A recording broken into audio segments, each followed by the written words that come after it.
Son zamanlarda sosial şəbəkədə məşhurlaşan gənc iş adamı İlyas Möhnətovun ailəsinə məxsus Af Hotel Akvapark kompleksində güclü yanğın baş verib.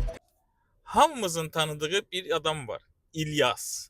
Onun kafesi var, onun paltar dükanları var, akvaparkı var və s. bizneslərin sahibidir.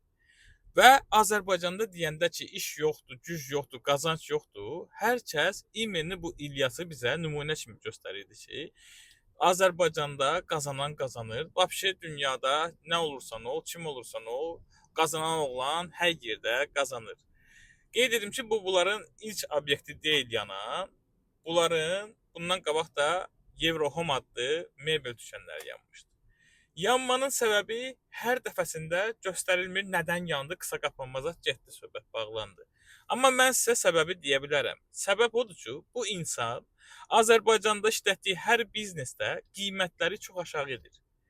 İstər-istəməz insanların bunun obyektlərinə gəlmə sayı çox olur. Çünki qiymətlər aşağı olanda bizim millət də bundan istifadə edə bilir.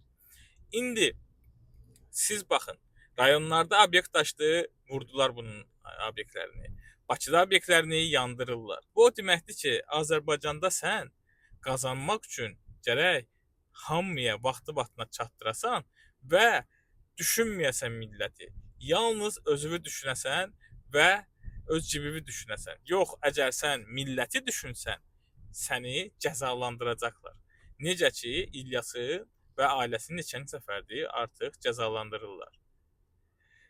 Nə deyim uşaqlar? Azərbaycanda heç vaxt qanun qayda olmayasıdır, nə qədər ki, bu belə davam edəcək.